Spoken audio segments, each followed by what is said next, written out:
Il est 11h03. Merci d'être avec nous sur Sud Radio. Nous allons parler de l'Ukraine, de la guerre en Ukraine. Il y a eu de nouveaux bombardements hier matin sur l'Ukraine. Il y a eu le bombardement de ce pont en direction de la Crimée. Nous nous posons évidemment plein de questions. Nous n'allons pas tomber dans le sensationnalisme, hein, je vous le dis tout de suite.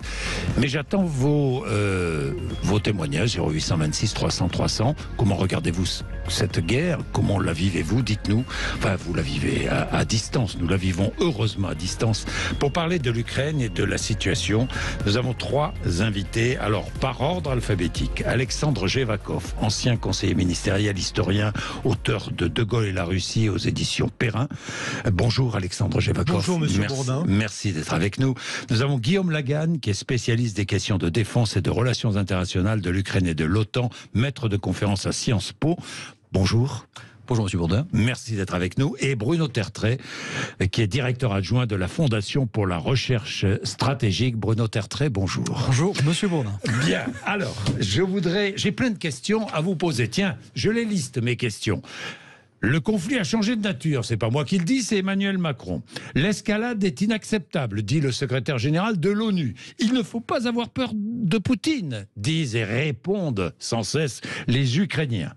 Il y a l'actualité. G7 réuni ce matin en urgence, en visioconférence. Demain et jeudi à Bruxelles, une cinquantaine de pays soutenant l'Ukraine. Réunion donc de ces pays et dans la foulée, réunion des ministres de la Défense de l'OTAN. Faut-il armer, j'ai des questions, faut-il armer davantage l'Ukraine pour permettre à Kiev de remporter des victoires décisives avant l'hiver? Est-il dangereux? C'est une autre question qu'on se pose, de livrer trop d'armes à l'Ukraine. Quelle option a aujourd'hui Vladimir Poutine? La surenchère nucléaire? La possible entrée en guerre de la Biélorussie pourrait-elle modifier le rapport de force? Que peut-on attendre de la rencontre Poutine-Erdogan qui aura lieu? Apparemment, elle aura lieu à la fin de la semaine à Astana. Personne n'en parle et je pense que c'est peut-être un moment important. Je ne veux pas faire attention de la politique fiction, hein. Ça, je déteste ça, mais tout de même, on peut se poser des questions autour de cette éventuelle rencontre, de cette rencontre. Est-ce que le dialogue est maintenu avec Poutine aujourd'hui? Est-ce que nous avons encore un dialogue avec Poutine? Bon, on va commencer avec la déclaration d'Emmanuel Macron. Messieurs, le conflit a changé de nature. A-t-il changé de nature? Qui veut commencer? Vous avez eu la gentillesse de me donner la parole. Alexandre Jevakov. Oui. Je lis pas le Emmanuel Macron dans le texte. Oui. Je suis pas son porte-parole, mais même si je le connais bien, au titre de... On a pratiqué le football ensemble à l'inspection des finances. Voilà. Ah bon, d'accord. Bon. Voilà. Bon, donc ça crée des liens. Oui, ça crée des liens. Le vestiaire de foot, ça crée des liens. Non, mais pour être plus sérieux, la semaine dernière, la presse américaine rendait compte des incertitudes et des questions que se posait le gouvernement américain pour livrer un certain nombre d'armes. Je pense, et je rends hommage à ceux qui ont imaginé l'attentat ou l'explosion du pont de Kerch, a fortiori au lendemain de l'anniversaire de Poutine, parce que c'est un coup remarquable. Oui. Il a entraîné la réaction que l'on connaît, oui. Une réaction aveugle, non militaire, etc. Oui, mais enfin, elle n'était pas inattendue. Hein, elle cette est tout réaction. sauf inattendue. Mais il n'en reste pas moins qu'aujourd'hui, oui. On a enclenché quelque chose à partir de l'opération de Kerch, qui est une opération qui, sur le plan militaire, est tout sauf fondamentale, elle est plutôt marginale. Oui. Mais en revanche, symboliquement, elle est très très forte. Elle a entraîné la réaction de Poutine. Une forme d'humiliation. Une forme d'humiliation à la fois personnelle et russe, oui. puisqu'effectivement, la Russie prétend que la Crimée est redevenue russe. Et donc, effectivement, aujourd'hui, on a franchi une étape, et vous voyez bien l'emballement diplomatique et de communication d'hier. Et donc, de ce point de vue-là, je dis bravo aux services secrets ukrainiens qui ont effectivement fait franchir cette étape-là. Le conflit a changé de nature, Bruno Tertrais? Non, il n'a pas changé de nature. Malheureusement pour les Ukrainiens, on a déjà vu des bombardements massifs sur les villes. On a déjà vu des bombardements aveugles de cette nature, y compris sur des cibles qui n'ont absolument aucune valeur ou utilisation militaire. C'est simplement l'ampleur et la simultanéité de ces bombardements. On n'avait pas vu ça depuis fin juin, qui est non pas une nouvelle phase, mais une reprise de la phase de bombardement qu'on a connue au printemps. Donc non, le conflit n'a pas changé de nature. Moi, je me demande, c'est peut-être un débat qu'on peut avoir, si c'était vraiment totalement lié à l'affaire du pont de Kertch. Parce que, d'abord, une opération comme ça s'improvise pas en quelques heures. Mais surtout, je crois que, comme Alexandre Jevakov le sait, il y avait hier soir une très importante réunion du Conseil de sécurité russe. Oui. Et comme M. Poutine est débordé par sa droite, littéralement, hein, on peut avoir peine à le croire, mais c'est pourtant vrai, peut-être s'agissait-il aussi, mais c'est une hypothèse, d'une sorte de démonstration de capacité personnelle à escalader un petit peu le conflit lorsqu'il le souhaite. Guillaume Lagarde. Moi, je crois quand même que, est-ce que le conflit a changé de nature ? Il me semble quand même que la déclaration de Macron, elle s'inscrit quand même dans une certaine perception de beaucoup de dirigeants occidentaux que ces bombardements font quand même, alors peut-être pas changer de nature le conflit, mais il y a quand même un durcissement, c'est-à-dire que Kertch, c'est effectivement de la part de la Russie une attaque sur son sol, donc c'est quand même quelque chose qu'elle ne peut plus nier. Il y avait eu ici ou là des escarmouches autour de Belgorod, mais ça n'était pas aussi symboliquement... Belgorod, c'est en Russie, il faut le savoir. C'est à la frontière avec l'Ukraine. Là, on a quand même le franchissement de quelque chose. La réponse russe, alors effectivement, elle est... M. Tartré a raison, elle a déjà été vue. Mais quand même, par exemple, le fait que le consulat allemand a été touché à Kiev, le fait qu'on recommence à avoir des cibles civiles visées, enfin touchées, je trouve que de la part des Occidentaux, ça marque peut-être effectivement une forme de solidarité qui jusque-là, ils n'avaient pas avec l'Ukraine. Alors, je fais juste au passage une petite remarque.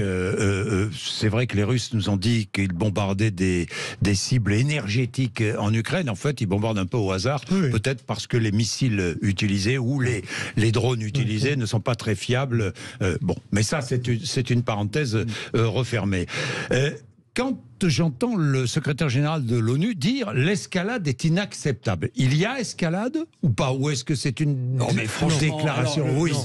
Ce bon Antonio Guterres, franchement, qui est complètement dépassé par les événements, malheureusement, sa parole n'a pas beaucoup de poids politique, mais n'a pas non plus beaucoup de valeur intellectuelle. Je suis désolé de le dire aussi brutalement, mais c'est un peu le langage lénifiant des secrétaires généraux de l'ONU dans une des déclarations un peu à l'emporte-pièce. Voilà, ça ne sert à rien et ça ne veut pas dire grand-chose. D'autant plus que sur le bombardement, et naturellement il faut penser à toutes les victimes décédées ou blessées, il y a 80 missiles qui ont été, j'arrondis, à peu près 80 missiles envoyés, il y en a la moitié qui ont été interceptés. Enfin, c'est ce que disent les Ukrainiens, attention. Je me méfie, alors attendez, vous le savez mieux que moi, il faut se méfier de la communication des deux côtés. J'entends, là vous avez entièrement raison, mais même s'il n'y a pas la moitié, s'il y a un peu moins ou un peu plus, en termes de victimes, le nombre de victimes est heureusement relativement limité. À Kiev, 17 morts. Voilà, à Kiev, il se fait que j'ai de la famille à Kiev, comme à Moscou. À Kiev, il y a moins de 10 morts. C'était à la fois énorme, mais je veux dire que c'est pas non plus la fin des morts civiles. Des morts civiles, et c'est là où effectivement... Je trouve quand même que dans la perception du conflit qui était largement militaire depuis plusieurs semaines, avec des succès ukrainiens sur les frontières de l'Est, l'offensive à Kherson, etc. Là, on revient quand même un peu au début de l'offensive, avec cette impression que l'ensemble du bombardement, enfin l'ensemble du territoire ukrainien est soumis. Et là, je trouve que quand même de ce point de vue-là, les perceptions ont évolué et que peut-être les Occidentaux sont moins prêts à accepter ce déluge de feu. Alors même s'il n'a pas fait autant de morts que prévu, voilà, dans ce sens-là, il y a peut-être... Vous avez raison, et effectivement, il y a des fusées qui sont allées très très loin à l'ouest, jusqu'à Lviv, Ivano-Frankivsk, sans parler de Kiev. Donc effectivement, là, le discours, enfin la démarche moscovite, c'est de dire on peut taper là où on veut. Et on tape d'ailleurs là où on veut. Mais c'est la démarche depuis le début de la guerre. Mais c'est vrai que, comme ça a été dit, ça faisait quelques mois qu'on était revenus à des terrains strictement militaires. Rappelez-vous, au début de l'été, quand les Russes ont fait leur offensive assez victorieuse dans les républiques de Donetsk, etc., on s'était dit, tiens, finalement, on est en train de revenir à la situation de 2014, ça devient un conflit un peu lointain sur les provinces orientales. Et là, tout d'un coup, c'est à nouveau l'ensemble du territoire. Donc ça relance le conflit. C'est une relance du conflit. Mais ça relance aussi la détermination des Ukrainiens. Vous savez, à Kiev... Il ne faut pas avoir peur de Poutine, dit le gouvernement ukrainien. Ceux qui vivent à Kiev, ceux qui sont allés à Kiev récemment, donnaient le sentiment que la vie reprenait, entre guillemets, rapportaient le témoignage d'une population non seulement résiliente, on le savait déjà, mais une population qui reprend une vie normale. Et le simple fait que la vie soit normale à Kiev est à mon avis insupportable, très important, et insupportable de l'autre côté de la frontière. Alors, il est 11h12, on va observer une petite page de pub, mais je voudrais ensuite que nous abordions la livraison d'armes à l'Ukraine. Est-ce qu'il faut armer davantage l'Ukraine? Quel genre d'armes? L'Ukraine demande des systèmes pour contrer les missiles russes. Est-ce qu'il faut armer davantage l'Ukraine pour permettre à Kiev de remporter des victoires décisives avant l'hiver? On va en parler. Il y a toutes ces réunions internationales, le G7 demain, ces pays qui soutiennent l'Ukraine et puis les ministres de la Défense de l'OTAN qui sont réunis. C'est la question. Et vous intervenez. Est-ce qu'il faut armer davantage l'Ukraine? Allez-y. 0826 300 300. Vous nous dites ce que vous en pensez. Vous appelez. Vous êtes sur Sud Radio. À tout de suite. Sud Radio. Sud Radio. Parlons vrai. Parlons vrai. Sud Radio. Parlons vrai. Posons de nombreuses questions à propos du conflit en Ukraine à Bruno Tertrais, qui est directeur adjoint de la Fondation pour la recherche stratégique, Alexandre Jevakov, ancien conseiller ministériel, historien, auteur de Gaulle et la Russie aux éditions Perrin, et Guillaume Lagan, qui est spécialiste des questions de défense et de relations internationales de l'Ukraine et de l'OTAN, maître de conférence à Sciences Po. Nous avons commencé à poser quelques questions, j'en ai plein d'autres. Il y a une activité diplomatique importante aujourd'hui, G7 en vidéoconférence. Il y a demain et jeudi à Bruxelles une cinquantaine de pays soutenant l'Ukraine qui seront réunis. Dans la foulée, réunion des ministres de la Défense de l'OTAN. La question maintenant, et l'Ukraine réclame toujours des armes, la question, faut-il armer davantage l'Ukraine pour permettre à Kiev de remporter des victoires décisives avant l'hiver? Tiens, je commence avec vous, Guillaume Lagan. Qu'est-ce que vous attendez de moi? Que je vous dise si c'est une bonne idée de... Moi, je vous dis de me répondre à ma question. Non, est-ce qu'il faut armer l'Ukraine? Alors oui, est-ce qu'il faut armer l'Ukraine? On l'a déjà beaucoup fait depuis février. On peut sans doute en faire encore davantage. Et effectivement, vous avez raison qu'il y a un créneau, je dirais, climatique. C'est-à-dire que d'ici l'hiver, l'objectif, c'est que l'Ukraine remporte le plus de victoires possible et reconquiert le plus de territoires possible. Alors, il y a une pression qui est surtout forte sur l'Allemagne, qui est très critiquée par les Ukrainiens depuis le début pour son absence de livraison. Elle a d'ailleurs annoncé hier, vous l'avez vu, la livraison d'un système de défense solaire, défense Iris. Alors, ils l'avaient déjà promis en juin, mais là, ils vont accélérer. Apparemment, ils vont le donner dans les prochains jours. Et puis, début 2023 également. La question aussi se pose aux États-Unis, mais là aussi, il y a une question de volonté, une question de capacité aussi. C'est-à-dire que les stocks de l'armée américaine sont quand même largement entamés. Et donc, maintenant, qu'est-ce qu'on peut donner en plus que ce qu'on a déjà? Alors, Emmanuel Macron a proposé un fonds de 100 millions d'euros, je crois, pour 100 millions, directement commandé auprès des industriels français, mais là aussi il y a des délais. Je crois qu'au-delà de la volonté qui existe, en tout cas au moins au niveau des Américains, il y a un épuisement du côté occidental. Il y a une difficulté, c'est-à-dire qu'on veut bien fournir, mais il y a aussi une difficulté à le faire, sauf à aussi se mettre en danger. Comme côté russe. Oui, vous vous souvenez qu'Emmanuel Macron, il y a quelques mois, avait parlé d'économie de guerre. Il parlait de l'industrie de la défense. Il souhaitait que l'industrie de la défense se mette dans un mode de production plus rapide, plus intense, etc. Mais c'est vrai que... il y a des limites à ce qu'on peut faire. Alors la France aurait pu faire un peu plus, je pense. On est quand même... on est timide. On a été timide. On est prudent. Bon, alors... il y a des vrais problèmes de stock. Il y a deux débats. Parce qu'on ne va pas... je précise quand même pour vos auditeurs qu'il n'est pas question que les pays de l'OTAN s'engagent directement. Ça nous paraît à nous peut-être évident. Il faut quand même le préciser. Bon, le G7 n'y changera rien. Oui, ce n'est pas... c'est pas une guerre. L'OTAN n'est pas directement en guerre avec la Russie. Et même aucun des pays de l'OTAN ne l'est. Aucun des pays de l'OTAN ne l'est. Alors, donc il y a deux débats. Moi, je dirais plutôt...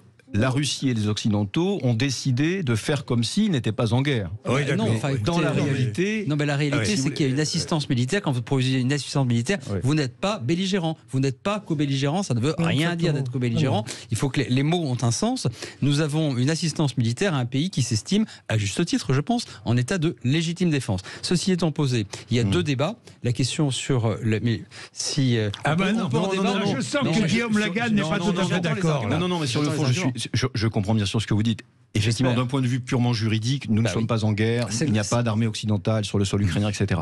Maintenant, on a quand même un degré de soutien à un pays en termes de livraison d'armes, de livraison de renseignements, de coordination apparemment de la stratégie, qui est, à mon sens, sans commune mesure avec ce qu'on a pu faire par le passé. Donc on est dans un flou juridique où je pense qu'il est quand même... Il n'y a pas de flou juridique. Je suis d'accord, non. Je trouve que si vous voulez, par rapport au droit international, à la question de la neutralité, on ne peut pas dire qu'on est neutre dans ce conflit. Pas du tout. Alors on dit la non-belligérance, mais ça n'a pas de teneur très. Non, je suis désolé. Alors, le débat juridique est très clair. C'est vrai qu'on a une assistance phénoménale. Oui. Le renseignement, vous en avez parlé par exemple, les Ukrainiens qui sont formidables ne pourraient pas avancer aussi vite et aussi fort sans le renseignement américain, c'est évident. Je reviens à mes 2 points très rapides. Il y a 2 débats. Est-ce qu'il faut davantage d'artillerie à longue portée délivrée aux Ukrainiens pour qu'ils puissent taper plus vite, plus loin, plus fort? Les Américains, jusqu'à présent, ont été plutôt réticents parce qu'ils ne veulent pas escalader trop sur le territoire russe. Ils ne veulent pas que les Ukrainiens, avec les armes américaines... Ils se méfient un peu des Ukrainiens, quand même. Non, ils ne veulent pas entrer en guerre avec la Russie. Oui, ils veulent pas. C'est ça, fondamentalement. Deuxième débat, les systèmes de défense solaire et antimissiles. Défense solaire, on a vu que les Ukrainiens, d'après leur propre discours, sont apparemment très efficaces. Alors là, même un niveau d'efficacité qui, même moi, me surprend. Ils bricolent, en gros. Mais c'est vrai qu'ils interceptent beaucoup de choses. Peut-être pas la moitié comme ils le disent. On le saura un peu plus tard. Et ça, mais c'est pas simple non plus, parce que par exemple, pour intercepter des missiles modernes, les systèmes américains, par exemple, ça demande des semaines et des semaines de formation. Donc c'est pas simple. On n'a pas d'option simple, sur la table pour augmenter l'effort. Je voulais réagir. J'ai la chance d'intervenir après mes 2 autres camarades.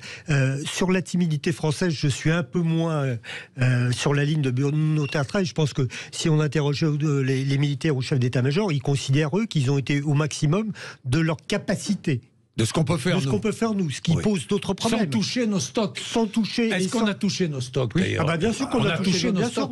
Bien sûr qu'on a touché nos stocks. On a livré un quart de nos canons. Exactement. Un quart de nos canons. Ça veut dire que, et aujourd'hui, pour compléter la liste des Césars aux Ukrainiens, on va aller taper sur des commandes au Danemark. Au Danemark, oui. Donc ça veut dire qu'on est quand même au bout de. Voilà. Donc ça, c'est un premier sujet. L'autre sujet, pour répondre à votre question, si on aide davantage l'Ukraine, c'est pourquoi? Quel est l'objectif? Là où Bruno Tertrais est très clair, on ne veut pas devenir co-belligérant. Ça, c'est clair, même si les juristes en feront des tonnes et des heures de machin chose.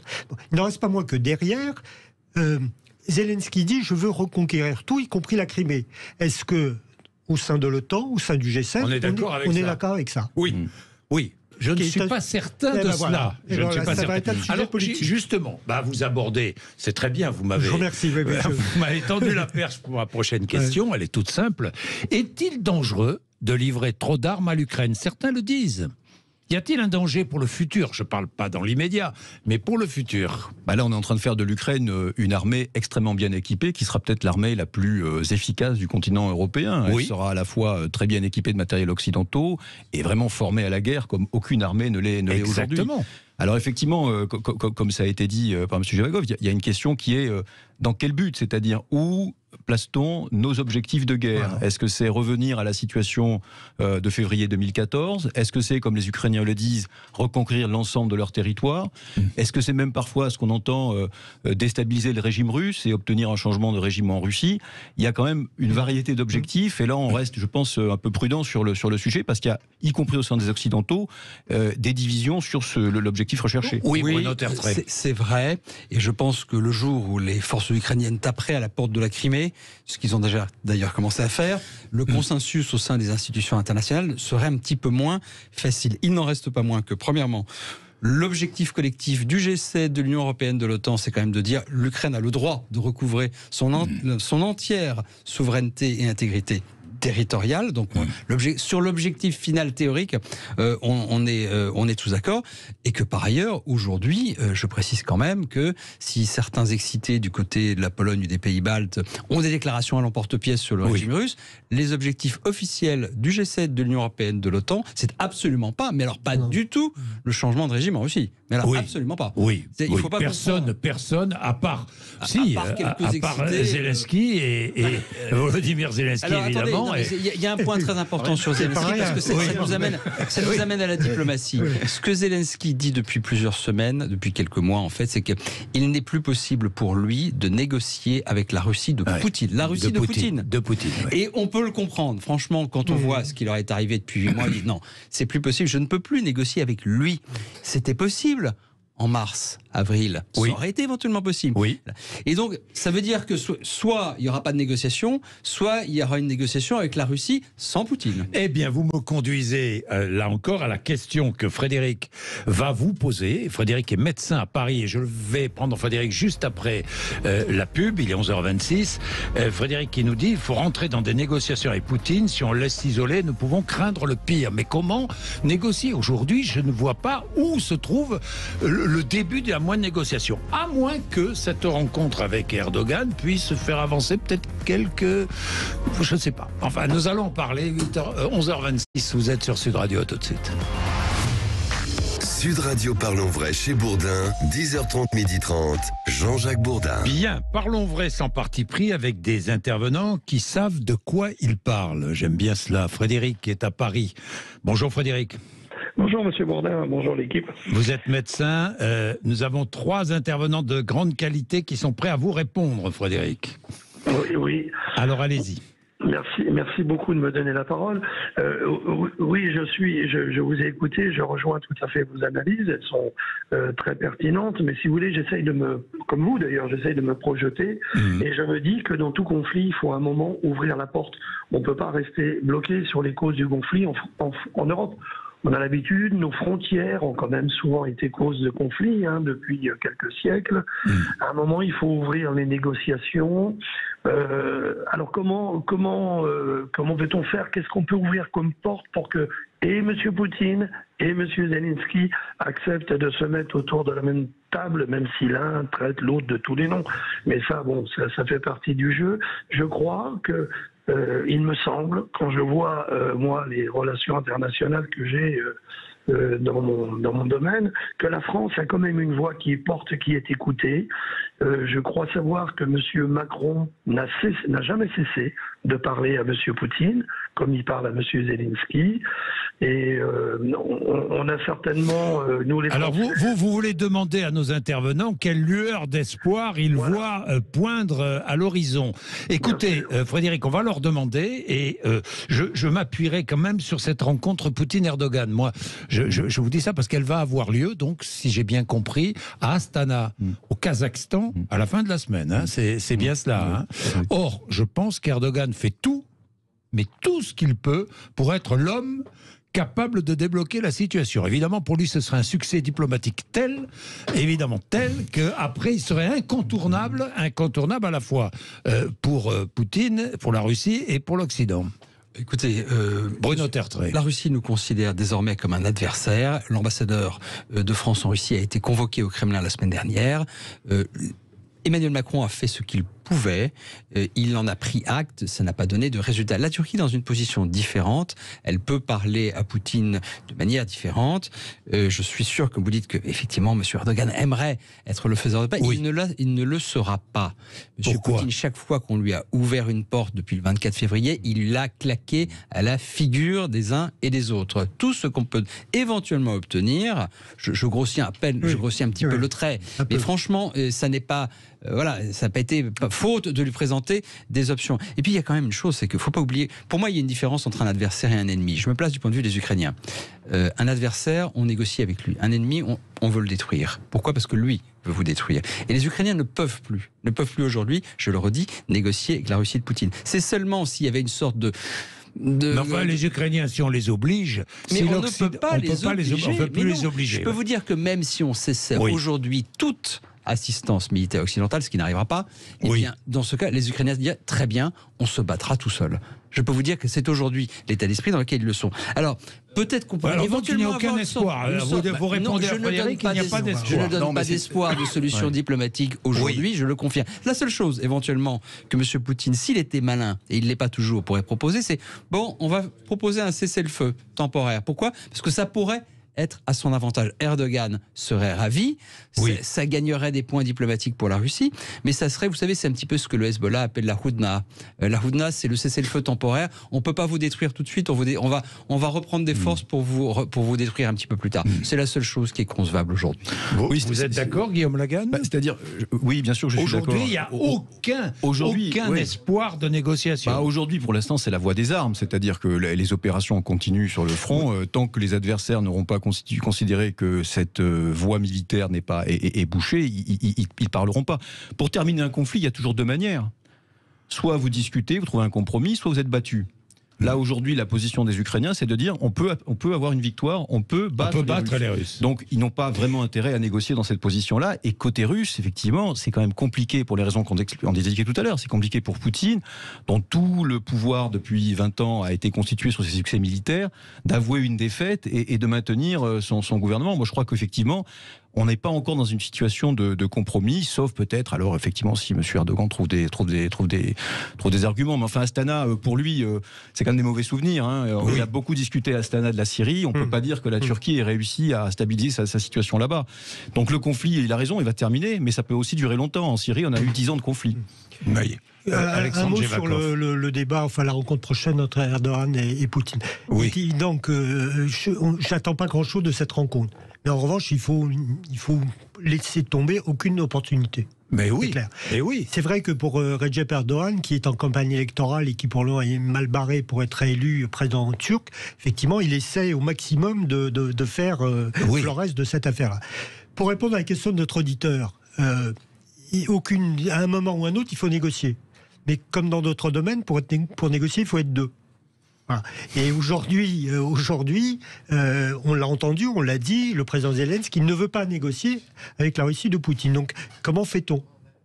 Est-ce que les Russes changent de président ?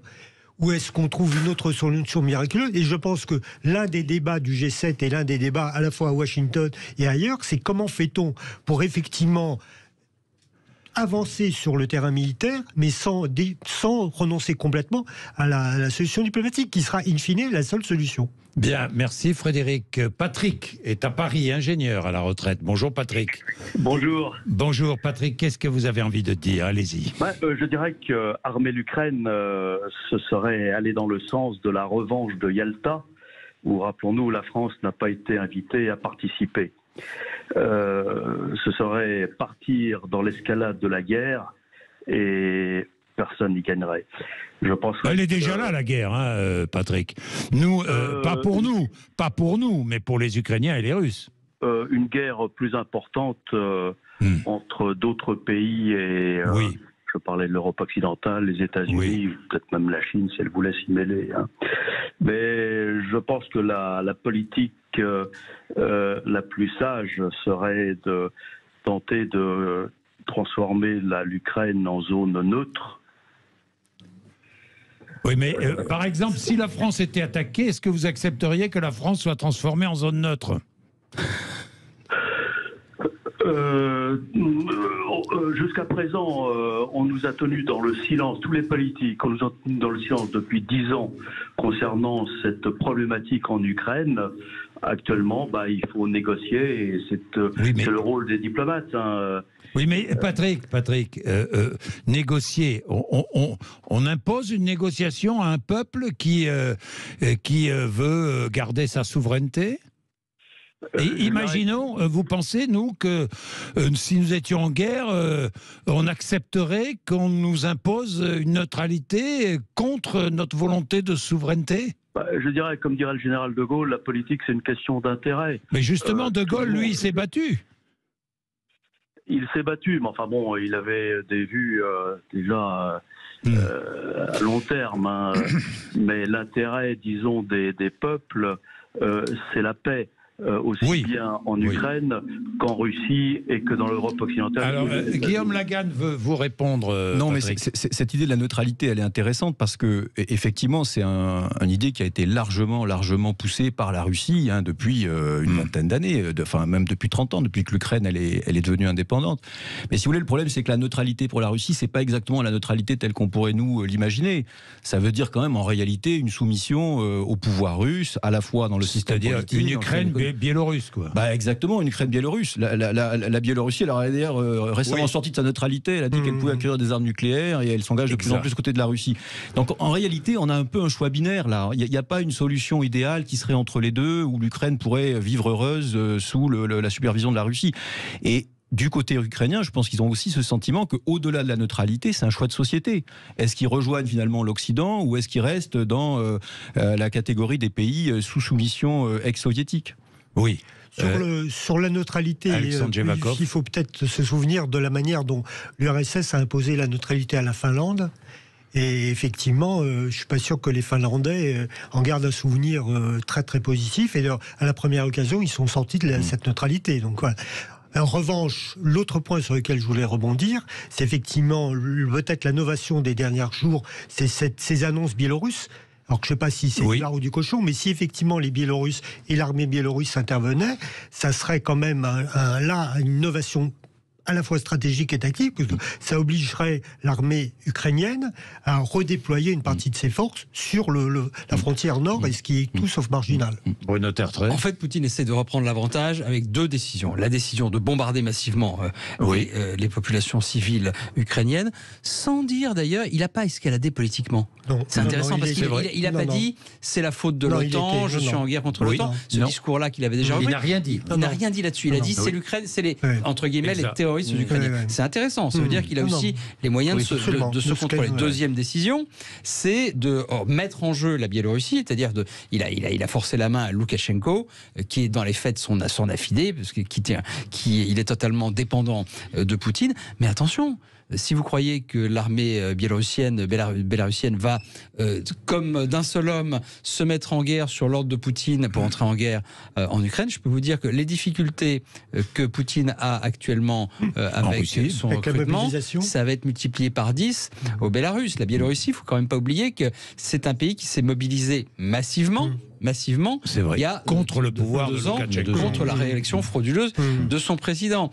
Donc, ce que ça va éventuellement changer, en tout cas, ce que la Russie envoie comme message, c'est attention, nous allons réattaquer par le nord. Voilà. Est-ce que ça va changer radicalement la situation ? Je ne le pense pas. Bon, c'est gênant quand même. Mais bon, ça se discute. Patrick voulait ajouter quelque chose. Voilà, à se demander, est-ce que Poutine ne redeviendrait-il pas stalinien ?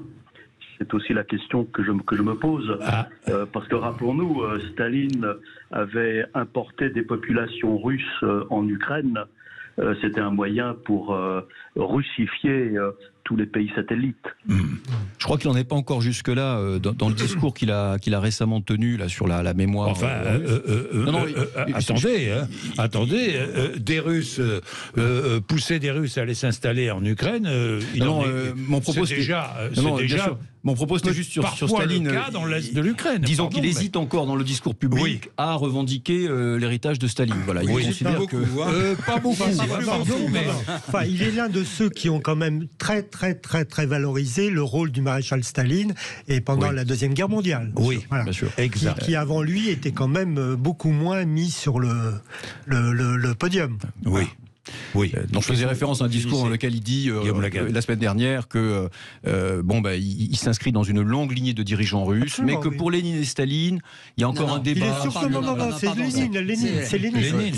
Il y en a deux dont il ne faut plus entendre parler, c'est Lénine et Gorbatchev. En revanche, les tsars et Staline, ça il assume pleinement. Il y a un récit national qui remonte très haut et qui englobe Staline. Il en veut à Lénine d'avoir créé la République socialiste fédératrice d'Ukraine, en fait. Notamment. Entre autres. Il est 11h43, merci Patrick. Il est 11h43, j'ai plein de questions encore à vous poser. Merci messieurs d'être avec nous, vous continuez à appeler 0826 300 300, à tout de suite.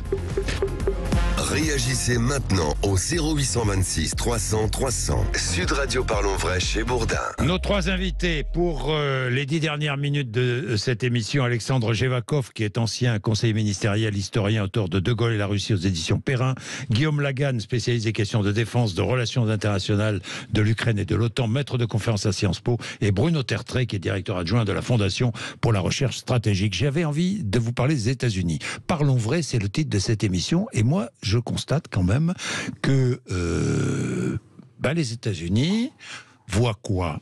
Un dollar fort, vivent finalement une situation qui les arrange un peu. Dollar fort, ils vendent leur gaz massivement à l'Europe occidentale qui a besoin de gaz. Ce sont les profiteurs de guerre. Je vais loin quand je dis ça, mais est-ce que ce sont les... Vous avez raison de poser la question, je réponds parce que c'est un argument qu'on entend un petit peu. Alors, d'abord, le dollar fort, c'est pas lié directement à la guerre en Ukraine. Et pour tout un tas de raisons. On peut dire qu'ils ont une politique monétaire égoïste, ça on peut le dire. Mais sont égoïstes en tout, quand même. Hein, ils défendent leurs intérêts nationaux. Oui, simplement, les Français, voilà, simplement, eux, le Paris Saint-Germain est égoïste par rapport à... vous avez raison. Je ne pense pas qu'on puisse dire que les États-Unis sont des profiteurs de guerre pour deux raisons. D'abord parce que, rappelez-vous, les Américains ne rêvaient que d'une chose, c'est de basculer vers la Chine, et ça les arrange pas du tout d'avoir des forces militaires aujourd'hui en Europe. Je peux vous dire que le quartier général de la 82e division américaine qui est en ce moment en Allemagne, ils passent leur temps à dire bon, et quand est-ce qu'on repart? Non mais ça les arrange absolument pas. Oui, ils veulent repartir. D'ailleurs, ils étaient préparés par ailleurs, je vous rappelle que ça coûte cher aussi de déployer sans arrêt. Alors sur l'énergie, en fait, le problème c'est le suivant. Est-ce qu'on veut être, nous Européens, dépendants essentiellement d'un grand fournisseur, la Russie, ou est-ce qu'on veut diversifier notre portefeuille, diversifier les sources, qui est quand même un petit peu du bon sens, pas mettre tous les œufs dans le même panier. À partir de ce moment-là, on regarde qui sont les fournisseurs de gaz qui peuvent nous donner du gaz aujourd'hui. Pas dans 2 ans, aujourd'hui. Et on tombe sur quoi? L'Algérie, la Norvège, le Qatar, les États-Unis, l'Azerbaïdjan. C'est la diversification. Ce ne sont pas des pays tous très fréquentables. Bienvenue dans le monde. Bienvenue dans le monde réel. Bienvenue dans le monde réel.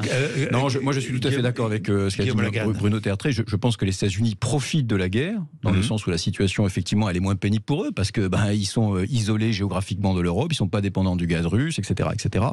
Mais ils ne sont pas des profiteurs dans le sens où ils n'ont pas voulu créer cette situation pour défendre leurs intérêts. Alors là, je pense que vraiment, ça serait faire d'eux ceux qui tirent les ficelles de toute la géopolitique mondiale, c'est un peu rapide. Leur objectif, ça reste la Chine. La Russie, pour l'instant, c'est une diversion par rapport à cet objectif fondamental qu'est la Chine. Et puis, surtout, ne pas oublier que la société américaine, elle est drôlement divisée. Aujourd'hui, Joe Biden, il est soutenu par les démocrates et une partie des républicains.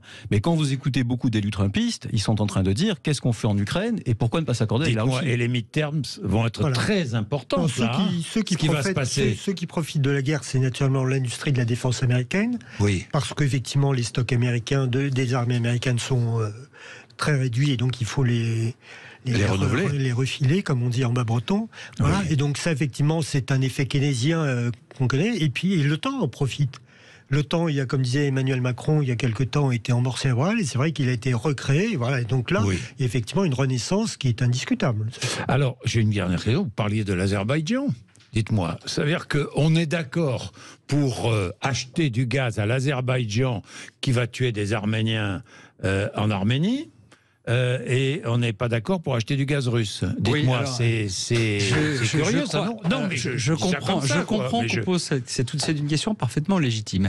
Mais on ne peut pas mettre sur le même plan les escarmouches à l'initiative de l'Azerbaïdjan, escarmouches mortelles. Mortelles, oui, d'accord. Oui. On tue des Arméniens.